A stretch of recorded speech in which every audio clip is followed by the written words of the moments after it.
Trend വന്നിട്ടുണ്ട്. അതായത് സണ്ണി ജോസഫ് 3266 വോട്ടിന് ശൈലജ ടീച്ചറേക്കാളും മുന്നിലാണെന്ന്. സ്വാഭാവികമായിട്ടും നേരത്തെ ശൈലജ ടീച്ചർ മുന്നിലായിരുന്നു. പക്ഷെ ശൈലജ ടീച്ചർ അത് അവിടെ ചെറിയ ഏറ്റക്കുറച്ചിൽ മാത്രമേ അതേ ഉണ്ടായിട്ടുള്ളൂ. പക്ഷെ ഇപ്പൊ നോക്കൂ, 3266 വോട്ട് എന്നൊക്കെ പറയുമ്പോൾ അതൊരു മോശമില്ലാത്ത ലീഡ് തന്നെയാണ്. സ്വാഭാവികമായിട്ട് പറഞ്ഞാൽ ഇപ്പം 5-ാം റൗണ്ട് 6-ാം റൗണ്ട് ഏകദേശം വെണ്ണുന്നേ ഉള്ളൂ. ഇനിയും നമുക്ക് റൗണ്ട് മുന്നിൽ കിടക്കുന്നുണ്ട്. പക്ഷെ എന്തായാലും ഒന്ന് ഞാൻ പറയാം, UDF ഭരണം ഉറപ്പിക്കാനുള്ള സംവിധാനം ഓക്കെ ആയിട്ടുണ്ട്. ഞാനൊന്ന് ചോദിക്കട്ടെ, ഈ കടക്ക് പുറത്താണോ?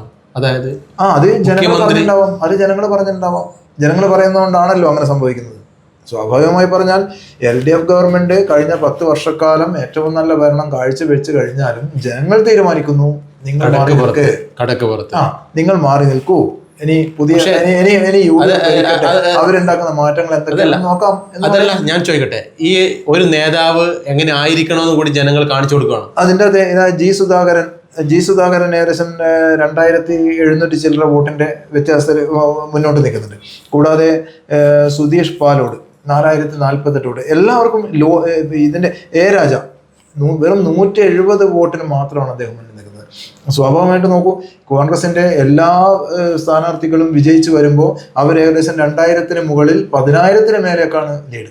ഇപ്പൊ നമ്മൾ പിണറായിലേക്ക് അല്ലെങ്കിൽ ധർമ്മടത്തിലേക്ക് വരുമ്പോൾ ആ ഒരു യുവാവ് അതാണ് ഞാൻ നേരത്തെ പറഞ്ഞത്. ധർമ്മടം എന്ന് പറയുന്നത് നമുക്ക് ഗണിച്ച് കൂട്ടാൻ പറ്റുന്ന സമയം ആയിട്ടില്ല. അത് ആയി വരണമെങ്കിൽ ബാക്കിയുണ്ട്. ഈ ബാക്കി വരുന്ന റൗണ്ടിൽ ഏറ്റക്കുറച്ചിലുകൾ സംഭവിക്കാം. എന്തായാലും എന്റെ ഒരു കണക്കുകൂട്ടലിൽ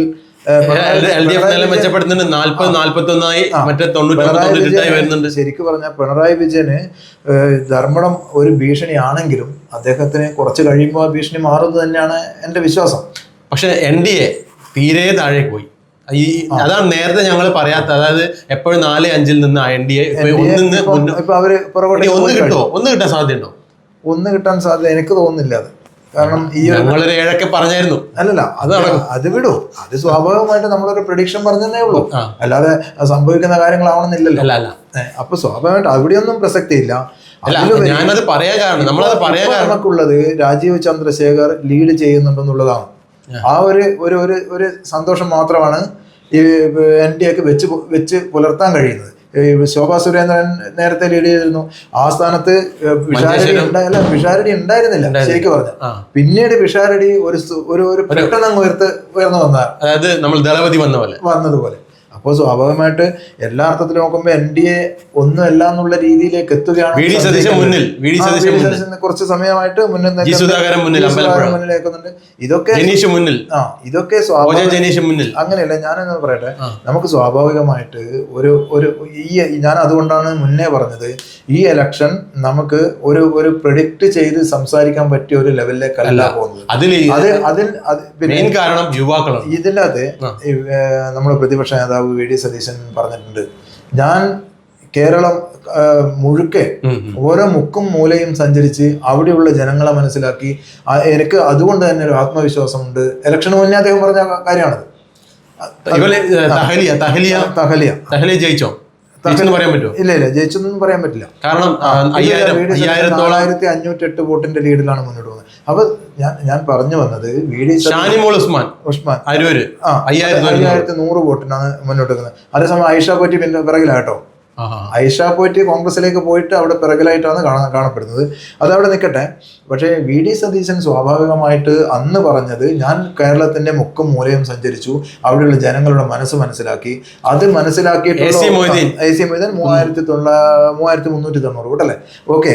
അപ്പൊ അദ്ദേഹം പറഞ്ഞത് ഒരു കണക്കിന് പറഞ്ഞാൽ അത് ശരിയാണെന്ന് എനിക്ക് തോന്നുന്നത്. അതായത് അദ്ദേഹം എടുത്തു പറയുന്നുണ്ട്, എൻ്റെ ആത്മവിശ്വാസമാണ്, ഞാൻ വെറുതെ അങ്ങനെ എങ്ങനെയും പറയില്ല, ഞാൻ പറയുന്നത് കറക്റ്റാണ്, നിങ്ങൾക്കത് ഇലക്ഷൻ കഴിഞ്ഞ് റിസൾട്ട് വരുമ്പോൾ മനസ്സിലാവുന്ന അന്ന് അദ്ദേഹം പറഞ്ഞിട്ടുണ്ടെങ്കിൽ ഇന്ന് വീണ്ടും നില മെച്ചപ്പെടുത്തുന്നത് 43 43 ശരിക്കും പറഞ്ഞാൽ ഇപ്പം നിലവിലെ ഒരു പറയാൻ മാത്രമുള്ള ഇതിന്റെ അത് ഒന്ന് ഞാൻ പറയാം. ഇപ്പൊ പാലയിൽ മാണി സി കാപ്പൻ 4311 വോട്ടിന് നല്ല ലീഡാണ്. ഇതൊക്കെ സ്വാഭാവികമായിട്ട് പറഞ്ഞാൽ ഇപ്പൊ നമുക്ക് UDF തരംഗം തന്നെയാണ്. ഇതിപ്പോ ഈ കണ്ടീഷൻ വിരുദ്ധ വികാരമാണോ അല്ലെങ്കിൽ UDF തരംഗം വിരുദ്ധ വികാരം ഉണ്ടാവുന്നോണ്ടായിരിക്കുമല്ലോ. ശരിക്കും ഞാൻ ചോദിച്ചോട്ടെ, UDF കഴിഞ്ഞ 10 വർഷക്കാലം പ്രതിപക്ഷത്തായിരുന്നു. അവർ കാര്യമായ സമരങ്ങളോ ഒന്നും നടത്തിയിട്ടില്ല. അതായത് LDF ആണ് പ്രതിപക്ഷത്തെങ്കിൽ സമരങ്ങളുടെ ഒരു സമരങ്ങളുടെ വേലിയേറ്റം എന്നുള്ള അല്ല അതിന്റെ കാര്യം.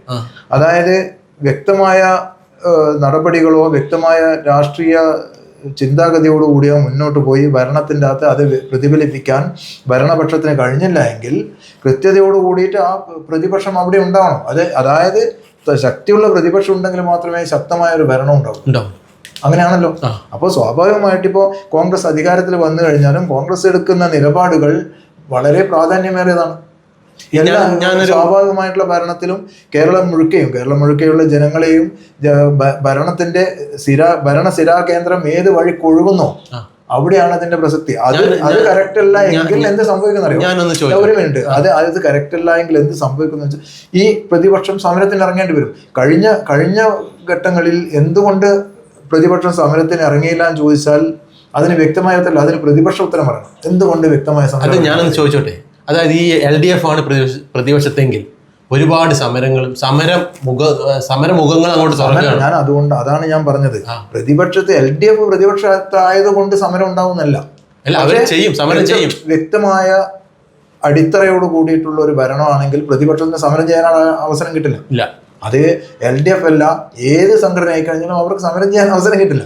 അതാണ് അതിന്റെ പ്രാധാന്യം, അതിന്റെ പ്രത്യേകത. UDF ജയിച്ചു. VT ബൽറാം നോക്കൂ, തൃത്താലയിൽ VT ബൽറാം 2186 വോട്ടിന്റെ ഭൂരിപക്ഷമാണ്. ഞാൻ അതുകൊണ്ടാണ് നേരത്തെ പറഞ്ഞത്, കോൺഗ്രസിനെ സംബന്ധിച്ച് പറഞ്ഞാൽ കോൺഗ്രസിന് ലഭിക്കുന്ന ലീഡ് മുഴുവൻ 100, 150, 120 അല്ല. കോൺഗ്രസ് ജയിച്ചു വെച്ചാൽ 3000 രൂപ പെൻഷൻ, 3000 രൂപയിൽ കൂടുതലാണ്. ഇന്ദിരാ ഗ്യാരണ്ടിയിൽ പ്രകടന പത്രികയിൽ പറഞ്ഞു ബസ് സൗജന്യം അതൊക്കെ കിട്ടുമല്ലോ. ഇതൊക്കെ ഈ ബസ്സൊക്കെ സൗജന്യം എങ്ങനെ കൊടുക്കുന്നേ എനിക്ക് കിട്ടുമല്ലോ. പിന്നെ അടുത്ത 5 വർഷം കഴിയുമ്പോൾ വരും പോകേണ്ടി വരും. അതിപ്പോ സ്വാഭാവികമായിട്ട് അത് പിന്നീട് ജനങ്ങളെ തീരുമാനിക്കും. ഇപ്പൊ ജനങ്ങൾ നമ്മൾ ഇനി വരുന്ന 5 വർഷത്തെ ഭരണം വിലയിരുത്തേണ്ടത് ജനങ്ങൾ തന്നെയാണ്. ജനങ്ങൾ പഴയതുപോലെ ഇപ്പൊ എല്ലാവരും ഓൺലൈൻ മാത്രമൊന്നുമല്ല, ജനങ്ങൾക്ക് പ്രായമായ സ്ത്രീകൾക്ക് വരെ അടുക്കളയിൽ ഉള്ളം കയ്യിലാണ് വാർത്ത. അത് എല്ലാ